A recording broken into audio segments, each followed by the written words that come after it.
कफन बांध के आए हैं सिर पे, जहाँ मर जाएंगे जहाँ जीत के जाएंगे। भाई आप ये बताओ, वो 4 आदमी बोल रहे हैं कि ये बिल जो है किसानों के हित के लिए है। यहाँ लाखों के कतार में किसान आए हुए हैं, वो मूर्ख थोड़ी ना है।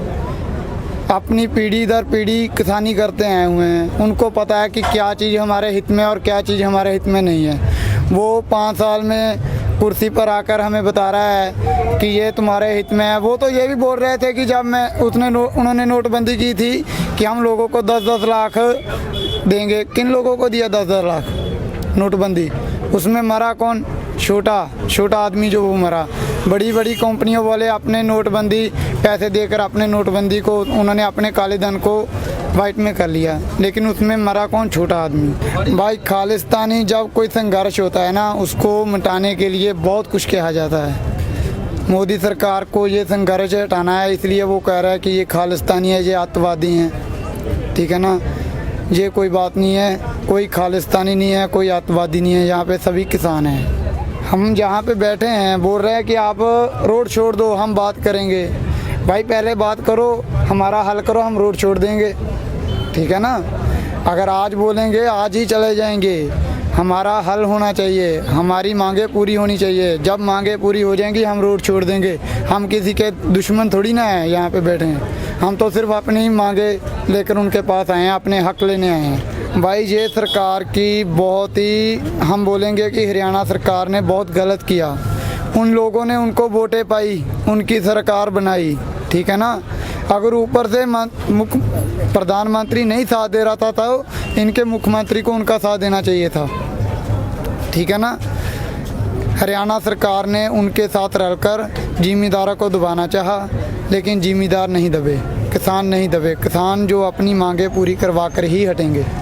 हम बताएं आपको, अगर ये बैरिकेडिंग की है तो वो तो उन्होंने अपने के लिए कि हम यहाँ दिल्ली में एंटर नहीं होने देंगे। हमारे लिए ये बैरिकेडिंग तोड़ना कोई मुश्किल बात नहीं है। इससे बड़े बड़े बैरिकेडिंग हम लोग तोड़ कर आए हैं। शंभू बॉर्डर, करनाल, ये हम लोगों ने तोड़ कर आए हैं। ठीक है ना, हमें कोई औकड़ नहीं है। लेकिन हमें दिल्ली में जाकर कहीं बैठना नहीं है, हमें ये रोड जाम करना है ताकि सरकार को पता चले कि किसान आए हुए हैं, दिल्ली को औकड़ हो रही है। ठीक है ना, लेकिन सरकार का मानना है कि शायद वो दबा लेंगे। ऐसे नहीं दब जाएंगे किसान।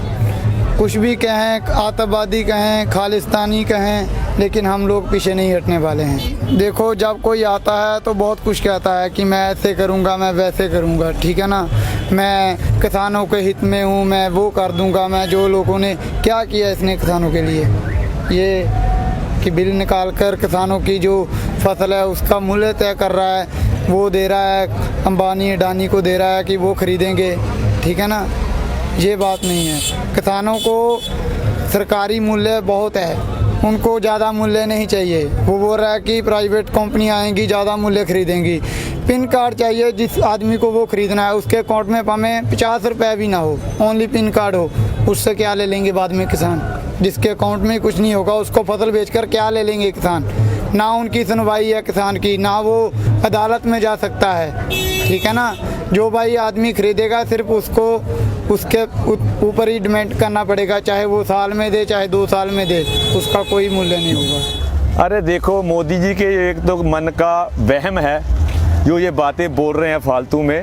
हमारा जो ये देख रहे हैं कि इतना बड़ा नगर कीर्तन की टाइप हम आए हैं यहाँ पर, हम भूखे नहीं कभी मरेंगे। हम वो कौम है जो सारी दुनिया को रिझा सकती है। एक मैं आपको छोटी सी एग्जांपल देता हूँ। कनाडा में एक गोरी ने किसी दुकान से ब्रेड चोरी कर ली थी और उसका केस अदालत में चला गया और उस जज ने गोरी को बोला, तेरे को पास कोई सिख टेम्पल नहीं मिला? उसने बोला, जी सिख टेम्पल में क्या मतलब हो? कहती, सिख टेम्पल पे हमेशा 24 घंटे 24 आवर फ्री फूड मिलता है, तुम वहाँ जाते। हमारी तो ये लंगर की प्रथा बाहरले विदेशों, कनाडा, अमेरिका, इंग्लैंड में ये क्या समझता है कि हम भूखे मर जाएंगे? हमारे पास, मैं दिखाता हूँ कि 6-6 महीने का राशन हम साथ लेके आए हैं और यहाँ एनजीओ सिख सारे एनजीओ सब लंगर बांट रही है। कल तो आपने देखा होगा कि यहाँ पर तो हमारे 5 किलो बादाम भी बांटे गए हैं। और बादाम की बात बताता हूँ, बादाम उन लोगों ने भी खाए हैं जो यहाँ ये मोदी जो कह रहा है ना कि रोजगार दूंगा, जो बेरोजगार यहाँ कूड़ा उठाते हैं उन बच्चों ने भी कल बादाम खाए हैं। ये कहता हम भूखा में, हम कभी कौम भूखे वाले नहीं, हम तो कौम वो है जो दुनिया को रजा देंगे। अरे मोदी जब कश्मीर में जाता है उनको आतंकवादी कहता है, यूपी में आता है उनको लक्ष्यवादी कह देता है, और हमको वो आतंकवादी या खालिस्तानी बोल रहा है। ये तो एक भ्रम फैला रहा है, हर बात पे भ्रम फैला रहा है। कोई ऐसी बात नहीं है, हम वो कौम है, हम तो हमेशा सरबत का भला मांगते हैं। हम अपनी मांगों पे नहीं आए, हम तो वो चाहते हैं कि सबके भले के लिए आए हैं। हम बताते हैं कि हम ऐसे किसान हैं कि एक एमएसपी मांग रहे हैं, उसमें देखो मैं बताता हूँ कि किसान के पास ना जो अनाज होता है वो थोड़ा अपने पास रख लेता है, भाई जहाँ तो इसको जब महंगा होगा तब बेच दूंगा। और जो छोटा दुकानदार है वो तो रोज 1-1 किलो आटा खरीदता है, उसके गुजारा करता है। ये दुकानदार तो पहले खत्म हो जाएगा, किसान तो अभी फिर भी 5-6 साल निकाल जाएगा। ये छोटा दुकानदार और बड़े दुकानदार जब पहले खत्म हो जाएंगे। ये सारा जो बिजनेस है पंजाब का, ये अडानी और अंबानियों के हाथ देना चाहता है। अडानी अंबानी जब आएंगे तो बड़े बड़े स्टोर डालेंगे, उसमें आटा से लेके सुई से लेके कपड़े तक वहाँ का सारा स्टोर हो जाएगा। दुकानदार तो मर जाएंगे। हम तो फिर भी अपने पास 5-6 साल का अनाज लेके बैठे हुए हैं। हम तो यही चाहते हैं कि हमारी जो है सरकारी एमएसपी है वो लागू किया जाए। किसानों के लिए भी होना चाहिए, किसानों की बात भी जाननी चाहिए मोदी साहब को। अगर किसानों की बात जाने को तो मोदी को पता चलेगा। उधर बैठा कही जा रहा है हमारे मन की बात ये है, हमारे मन की बात वो है। अगर किसानों का हाल नहीं पूछेंगे तो इसका मतलब ये है भाई हाँ मैं अंदर बैठा जो करूँगा वो सही है।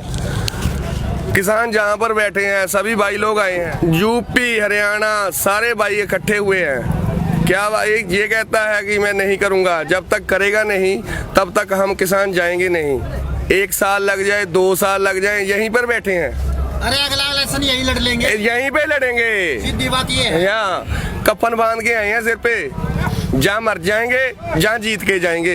एमएसपी तोड़ रही है सरकार जी, ਉਹਦੇ ਨਾਲ ਖਰੀਦ ਨਹੀਂ ਰਹਿਣੀ। जो ਅੱਜ 1800 ਕੁਛ ਰੇਟ ਆ ਜੀਰੀ ਦਾ ਉਹ 1000 ਰੁਪਏ ਵਿਕੂਗੀ।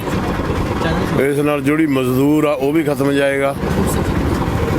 ਖੇਤੀ ਸਹੀ ਢੰਗ ਨਾਲ ਨਹੀਂ ਹੋਣੀ, ਜ਼ਮੀਨ ਵੀ ਇਸ ਕਰਕੇ ਜ਼ਮੀਨ ਕੰਪਨੀਆਂ ਨੂੰ ਦੇਣਗੇ। कंपनियों को देंगे, किसानों नहीं खेती। जो ज़मीन है ना हमारी किसानों की वो खोज रहे हैं।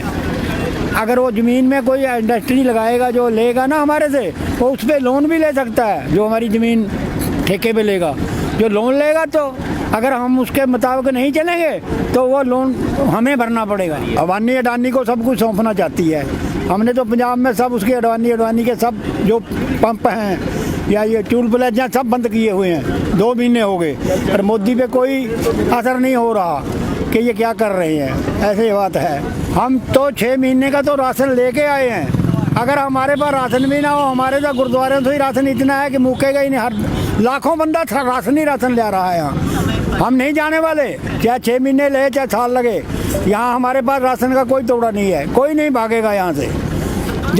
ये 4 चले जाएंगे 10 और आएंगे, ऐसे नहीं है। यहाँ जमा ही रहेंगे, बंदा एक भी जाएगा नहीं कोई। हम जो आज से 50 साल पहला की मंडी सिस्टम सी ना मतलब उनसे हम निकल गए थे। जो बिहार की मंडी है वहाँ कोई मंडी नहीं है। मारे जाके देखिए वहाँ मंडी है। अभी झोना लेकर आओ, अभी बोरी पर आओ तो शाम को घरे चले जाओ। ये सरकारी खरीद है। सरकारी खरीद सरकार सानू बिहार ते यूपी ਨਾਲ जोड़ना चाहती। इस बारी मतलब यूपी ਦੇ बिहार ਦਾ किसान ਜਿਹੜਾ 13,000 ਕਰੋੜ ਦਾ ਝੋਨਾ ਉੱਥੇ ਵੇਚਿਆ ਉਹਨੇ पंजाब जाके बेचा। तो जे इन्हों की मंडी इन्हों का कानून ही इन्ने चंगे ने तो मैं तो आपसे सवाल करना चाहता हूँ। अरे मोदी जी के पूछो उसके कितने किले कितने एकड़ ज़मीन उसके बाप ने दी है। और जो तोमर खेती बाड़ी मंत्री है उनके बाप ने उसको कितने किले दी है। जो गजेंद्र सिंह है उसके बाप ने कितने दी। राजनाथ के पास कितने एकड़ उसने बाप ने, जिसने आज तक वाही नहीं किया। जो मतलब किसानों की वो मुश्किलें क्या जानेंगी। जो मंडी सिस्टम है ना हमारा, मंडी सिस्टम इतना अच्छा है भी किसान अपनी फसल लेकर आता है, उसी टाइम उसका छिनाई हो जाता है, उसी टाइम उसका भाव लग जाता है। शाम को बोरी पर आकर एकदम किसान वेला हो जाता है। जो बॉर्डर पर खड़ा है वो भी हमारा पुत्र है। जो खट्टर ने खिलारा था वही हमारा पुत्र है। तो जो जब हम दिल्ली आना चाहेंगे, हमें दुनिया की कोई ताकत नहीं रोक पाएगा। हमें खट्टर का बाप आ जाए, हम वो भी नहीं रोक पाएगा। तो वैसे हम आए हैं, खट्टर ने जितना भी जोर लगा लिया, क्या हमारा बिगाड़ लिया है। हरियाणा के लोगों ने उनकी बड़ी बड़ी जो खाली बड़ी बड़ी सड़कों में, अरे इसको शर्म आनी चाहिए। हमारे राष्ट्र का पैसा लगा, आप इस सड़क को उखाड़ रहे हो। वाटे दिसे किया भी ਤੁਸੀਂ ਅਸੀਂ ਆਉਣ ਤੋਂ ਜੋ ਮਰਜ਼ੀ ਕਰ ਲੈਣ। ਜਿੱਦਨ ਦਾ देखो ਅਸੀਂ ਇੱਥੇ मोर्चा लाता ना, शांत भाई बैठे हैं हम। पंजाब में दो माह से हमारा मोर्चा लगा है। आपको ये जाके देखो भी एक पैसे का हम सरकार का नुकसान नहीं किया, एक पैसे का किसी की राष्ट्रीय प्रॉपर्टी का एक पत्ता नहीं तोड़ा कहीं उनके वो वहाँ दरख्त लगे हुए।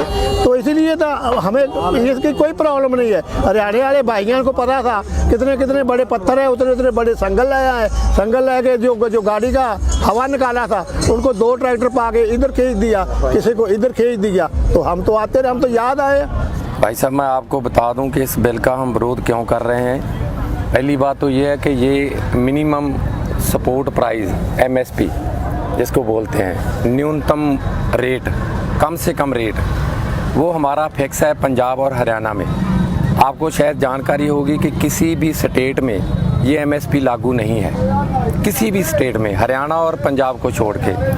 और अब क्या हुआ है कि जो कानून बनाए हैं मोदी सरकार ने, ये MSP है जो उसको तोड़ने का प्रयत्न किया है।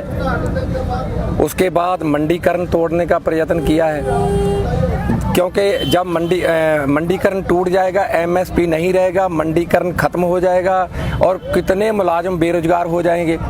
जैसे हमारा मंडीकरण बोर्ड है, उसके टूटने के बाद जो जितने मुलाजिम उधर करते हैं, जॉब करते हैं, सब के सब बेरोजगार हो जाएंगे। और हम चाहते हैं कि जो एक हमारे तो जो धान और कनक गेहूं होती है, सिर्फ ज़्यादा जो फसल होती है, लेकिन 22 और फसलें हैं जिसके ऊपर MSP लागू किया हुआ है इन लोगों ने। और MSP के कम खरीदा नहीं जाता। सरकार उसके जब हम अपना फसल लेकर आते हैं मंडी में, तो कम से कम जो रेट तय किया हुआ है उसके हिसाब से वो गवर्नमेंट का मतलब उस कानून के हिसाब से गवर्नमेंट हमसे खरीदती है, हमसे ले लेती है। चाहे जैसे धान है, धान 1800 कुछ रुपये बिक रहा है, ठीक है, 1800-1900 रुपया रेट है उसका, वो बिक रहा है। ऐसे ही कनक का रेट फिक्स किया हुआ है। लेकिन जितनी दूसरी फसलें भी हैं वो MSP के आधार पे खरीदी नहीं जाती, और उनका जो खर्चा है वो ज़्यादा बढ़ जाता है, और उनका जो हमको मूल्य मिलता है, कीमत मिलता है, वो बहुत कम होती है। हम मोदी जी को, सारे किसान ये संदेश देना चाहते हैं कि जो आपने चुनाव मैनिफेस्टो में हमारे साथ वादे किए, उनको पूरा करने के लिए आप आगे आइए। और जितने कानून, देखो ये बोल रहे हैं कि बहुत अच्छे कानून हैं, हमें समझा रहे हैं, अरे भाई आपकी दुकान आमदन जो है दुगनी हो जाएगी, तिगनी हो जाएगी, क्यों घबराते हो। लेकिन दुगनी तिगनी हमें सब पता है कि हम पढ़े लिखे इंसान हैं, कोई अनपढ़ गवार नहीं, हमें पता है कैसे आमदन दुगनी होती है, कैसे कम होती है। जितने इन लोगों ने वादे हमारे साथ किए हैं, एक भी पूरा नहीं किया। और हमें समझाने की बजाय अपने गिरेबान में जाके और ये अपने पैनलिस्ट जो उनको बैठाएं और ये देखें कि एक एकड़ पे कितना खर्चा आता है, उसके बाद हमें कितना मूल्य मिलता है और हमें बचता क्या है। ये बिल्कुल झूठ पे झूठ बोल रहे हैं, कुछ नहीं कर रहे हमारे लिए। जब हमें देखो, हमें बोल रहे हैं कि आपकी इनकम दुगनी तिगनी हो रही है, तो हम किसानों को इनकी दुगनी तिगनी आमदन मंजूर नहीं है, तो क्यों हमें दे रहे हैं भाई? नहीं चाहते हम। ये सबसे बड़े गरीब हैं, इन लोगों ने अपने को फायदा देने के लिए ये सब किया है। हमारे लिए, किसी के जनता के लिए किसी कुछ नहीं किया। चीज़ बताऊं, जितने BJP की वाले आदमी थे ना, उनसे जितने मर्जी पैसे ले लो, 2000 के नोट लेने 2000 के ले लो, 5000 के लेने, जितने मर्जी पुराने दे दो, हमें ले जाओ। 20,000 दोगे तो 15,000 देंगे, 5,000 बोलेंगे हम नहीं देंगे। ये तो व्यापार हुआ कि पैसे, इसका फायदा थोड़ा होगा। अपने मित्रों को फायदा पहुंचाने के लिए और जो आम लोग हैं उनको ख़त्म करने के लिए, मारने के लिए छोटे किसान भी ख़त्म हो जाएंगे। ये बड़े बड़े कॉन्ट्रैक्ट फार्मिंग के तहत बड़े बड़े फार्म हाउस बनाएंगे। उसके बाद आपको शायद जानकारी होगी कि जितने भी किसान हैं उन्होंने सब ने बैंक से पैसा ले रखा है, लिमिटें बना रखी है, लोन ले रखा है, और वो सारे की सारी ज़मीन आपको शायद जानकारी होगी कि हमारे जो बाबा बंदा सिंह बहादुर हमारे इतिहास में हुए हैं, सरहद फतेह करने के बाद उन्होंने अपने को सभी को, आपको, हमें सभी को मलकियत दी थी, मालकी दी थी।